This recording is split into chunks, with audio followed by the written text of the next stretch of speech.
के साथ, और मछली मिलने की चोरी प्रैक्टिस करने से इंद्रियों पर चीज नहीं पाया जाता, और श्रीमत पर प्रैक्टिस एक के साथ कंप्लीट नहीं। लेकिन प्रैक्टिस भी परफेक्ट नहीं है, तो चांस है कि गलती हो, फेलियर भी हो। तो ये क्रिटिकल और डेंजरस बात दिए गए। जो भी लंबा प्रश्न पूछा है उसका सार पूछिए। सार ये कि प्रैक्टिस कह रहे हैं कि जो जीतने के लिए प्रैक्टिस है ना, तो वो अगर प्रैक्टिस के बारे में बोला है कि ना कि तो ये प्रैक्टिस बोर्ड है ना, वो थोड़ा खतरनाक नहीं है क्या? Practice makes a man perfect. हाँ, वो तो ठीक है, लेकिन प्रैक्टिस में फेलियर का। लेकिन परफेक्ट तब बनेगा जो गीता में बताया है कि याद की प्रैक्टिस में परफेक्ट तब बनेगा, एक की याद में परफेक्ट तब बनेगा जब इस दुनिया से वैराग आएगा। लेकिन मैं कह रहा हूँ कि इंद्रियों पर जीत पाने के लिए, तो इस पर जीत पाने के लिए हम जब करते याद करना, ये भी तो है। तो इसलिए अगर श्रीमत अनुसार की प्रैक्टिस करने के लिए बोला है अगर सीढ़ी में, तो उसके लिए भी अगर प्रैक्टिस है तो फेलियर हो सकता है। मतलब प्रैक्टिस भी परफेक्ट नहीं है, इस वजह से फेलियर हो सकता है। वो ये डेंजरस काम नहीं है क्या? ये बुद्धि का पतन होता है तो मन का भी पतन होता है, और मन पतित बनता है तो इंद्रियां पतित बनती हैं।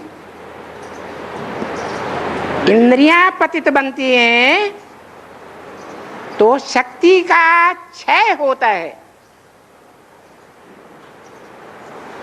और शक्ति का क्षय होने से क्षीणता आती है।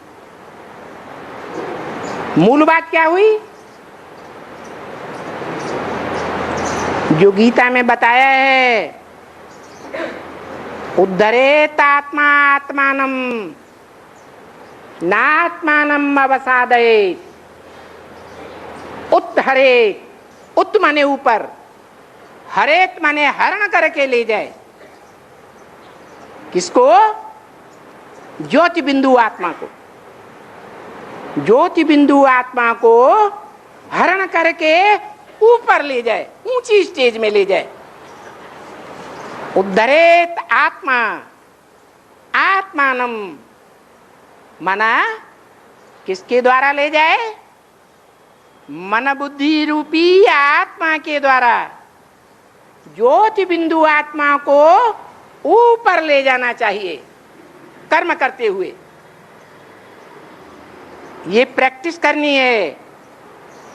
नात्मानम अवसादयेत, आत्मा को नीचे न गिरने दे। ज्योति बिंदु आत्मा को लगातार ऊपर उठाता चला जाए।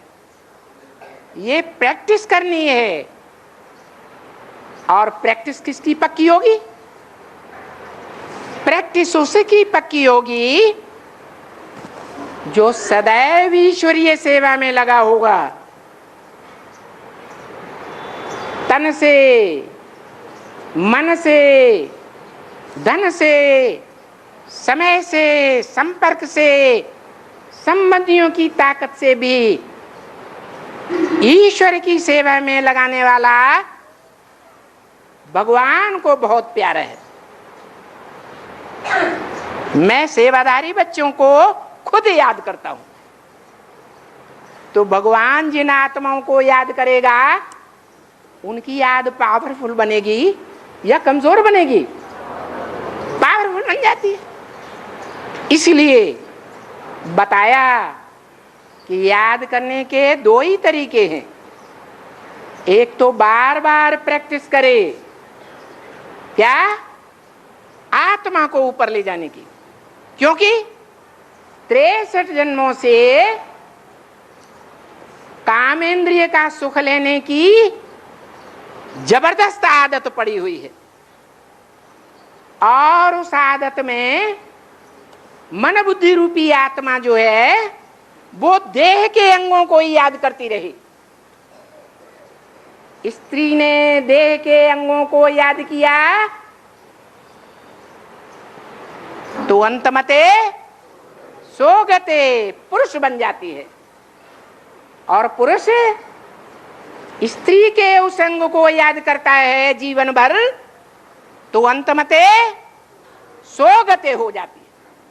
अब भगवान बाप बताते हैं दो ही तरीके मुझे अभिविचारी रूप में याद करने के, सिर्फ दो तरीके। क्या? एक तो इस दुनिया से बैराग आ जाए। क्या? कैसे बैराग आ जाए? इस दुनिया में सब झूठे हैं, एक भी सच्चा नहीं है। ऐसी परीक्षा अब होने वाली है और हो भी रही है। दुनिया में लोग मानने लगे बाप बाप नहीं है, माँ माँ नहीं है, बच्चा बच्चा नहीं है, पत्नी पत्नी नहीं है, पति पति नहीं है। सब में झूठापन भरा हुआ है। इस सृष्टि पर एक ही बाप सच्चा बन करके आया है, और वो सच्चे बाप सबको सचखंड में ले जाने वाला है, सबकी सदगति देने वाला है। ये बात बुद्धि में पक्की पक्की नंबरवार बैठती जाएगी तो इस दुनिया से बैराग आता जाएगा, और बैराग आएगा तो एक में बुद्धि लगेगी। लेकिन बुद्धि तक तो प्योरिटी पहुंच जाती है ज्ञान और प्रैक्टिस से तो, लेकिन इंद्रिया तक तो मतलब दृष्टि तक भी पहुंच जाती है, लेकिन उसके बाद तो उसी में ही प्रॉब्लम होती है। मतलब ये क्या मतलब मन बुद्धि भी बन जाता है तो, लेकिन इंद्रिया नहीं बन पाती। इंद्रियां नहीं बन पाती हैं, इसीलिए तो बोला भले इंद्रियाणि परान्या हो, इंद्रियां बड़ी प्रबल है, लेकिन इंद्रियेभ्यः परम मन है। इंद्रियों से भी प्रबल मन है, और मन से भी प्रबल है बुद्धि है। मनसस्तु प्राबुद्धि, बुद्धि माने तीसरा नेत्र। मनुष्यों में जो बुद्धिमान है वो त्रिनेत्री के रूप में दिखाया जाता है। वो सब मनुष्यों की बुद्धि है जो सारे संसार को कंट्रोल करता है, विश्व पिता कहा जाता है। और उस बुद्धि से भी जो परे है, यो बुद्धिया परसस्तु है, जो उस त्रिनेत्री बुद्धि से भी परे है, वो है भगवान, जिसे परम पिता कहा जाता है। उस एक परम पिता की याद में रहो, उसका आसरा लो। माम एकम शरणम ब्रज, मुझे एक की शरण में आ जा। एक आत्मा है, उसकी शरण में आ जा, माना उसकी बातों को मान के चल, और कोई की बात को नहीं मानना। ध्यान से तो बुद्धि तो जाती है ना, बुद्धि सुधर तो जाती है, तो बुद्धि और मन तो सुधर जाती है। तो जिनकी जाती है वो सारे विश्व पर कंट्रोल कर पाते हैं। नहीं, अल्पकाल के लिए भी जाती हो तो जिनकी अल्पकाल या दीर्घ काल के लिए बुद्धि जाती रहती है, बुद्धि सुधर जाती है, बुद्धि सुधर जाती है ज्ञान से। सदा काल के लिए सुधर जाती है या अल्पकाल के लिए सुधर जाती है? अल्पकाल के लिए या सदाकाल के लिए है? अल्पकाल के लिए। परंतु जिसकी बुद्धि सदा काल के लिए सुधर जाती है, उसकी बात है, वो ही विश्व पिता बनता है, विश्वनाथ बनता है। लेकिन सभी नंबर वन तो इंद्रिय तो बनेंगे ना। तो नंबरवार राजा बनेंगे तो सब राजाओं के ऊपर कंट्रोल कौन करेगा? है? वो तो ठीक है। वो तो ठीक है, माने वो ठीक है, लक्ष्य ले, आपने नहीं लिया। तो वो लक्ष्य आपको नहीं लेना है, तो सुप्रीम कोर्ट का लक्ष्य, आपको नीचा लक्ष्य लेना है। मैं तो प्रजापिता का लक्ष्य नहीं लेता है? मैं प्रजापिता नहीं बन सकता ना। आप प्रजापिता हैं। मैं अपना प्रजा का प्रतिनिधि हूँ। किसने बताया कि कौन प्रजापिता है? कौन साबित करेगा? अभी ये साबित नहीं हो सकता, गुप्त पार्ट है। जो गुप्त है वो प्रत्यक्ष कैसे हो गया? उससे भी प्रत्यक्ष हो रहा है। कौन प्रत्यक्ष करेगा? नॉलेज से ही प्रत्यक्ष हो रहा है ना।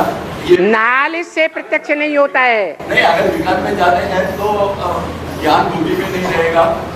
हाँ तो बोला है। हाँ, और ये भी तो बोला है कि अगर प्रजापिता वाली आत्मा अगर उसको पति से अधिकारी कहोगे तो उसके बुद्धि में कौन सी प्रजापिता वाली आत्मा है जिसको 84 जन्मों का ज्ञान हो गया? कोई है? कोई नहीं कहेगा। तो वो कैसे निरंतर याद करता है? जो हो उससे पूछो। जैसे आप ढूंढते हैं, मैं भी ढूंढ रहा हूं। वो कौन है, कहाँ है? सीसीटीवी में है। है? सीसीटीवी में रोज बोलता है। है? सीसीटीवी में रोज बोलता है। क्या बोलता है? ऐसे तो दुनिया में बड़े बड़े गुरु हुए, बड़े बड़े महात्माएं हुए, बड़े बड़े धर्म पिताएं हुए, जिन्होंने लाखों की पब्लिक के बीच में सब स्पीच दी। उससे कुछ नहीं होता है, उससे कोई परिवर्तन नहीं होता है। परिवर्तन उससे होगा जिसको जो आंख से देखे, जो कान से 2 शब्द भी सुने, उसकी बुद्धि में सदा काल के लिए बैठ जाए कि मेरा भगवान बाप आ गया। तो शिव बाबा, तो भगवान या शिव बाबा उसी को कहेंगे कि राम वाली सोल जो निराकारी स्टेज पे है उसी को ही भगवान कहेंगे। कोई है ही नहीं। नहीं, अभी नहीं है, तब जब भी होगा तब। गा गा गा गा गा गा, ये भविष्य वेत्ता आप ही हैं। नहीं, भविष्य व्यक्ता नहीं, अभी भी बाबा ने बोला है कि अभी भी कभी निराकार है तब शिव बाबा, जब साकार एक सीढ़ी में बोला है कि जब साकार है तो उसको बकरा कहेंगे, जब निराकार है तो उसको शिव बाबा कहेंगे, बोला है। माने शिव बाबा बहुरूपिया है। नहीं, शिव बाबा मतलब राम की सोल को ही शिव बाबा। वो तो दुनिया वाले कहते हैं कि शिव बाबा बहुरूपिया है। जो ज्ञानी बच्चे हैं उनके लिए तो एक ही रूप है, निराकारी, निर्विकारी, निरहंकारी, और वो अभी प्रत्यक्ष नहीं हुआ है। इसलिए जो प्रत्यक्ष नहीं है उसको हम खुद भी नहीं समझ सकते।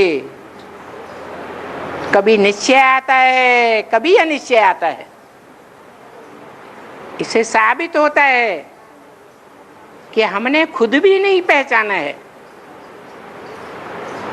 जय जानो ते देव जनाई, और जानत तुम्हें तुम्हें हुई जाई। तो हम सब भगवान में जाएंगे सब जान के। तो इसलिए वो एक यही बताता है, मन मना भव, मेरे मन में समा जा। जैसे सागर से एक चुल्लू पानी उठाया, उस एक चुल्लू में से एक बूंद उठाया, वो एक बूंद चुल्लू में डाल दो,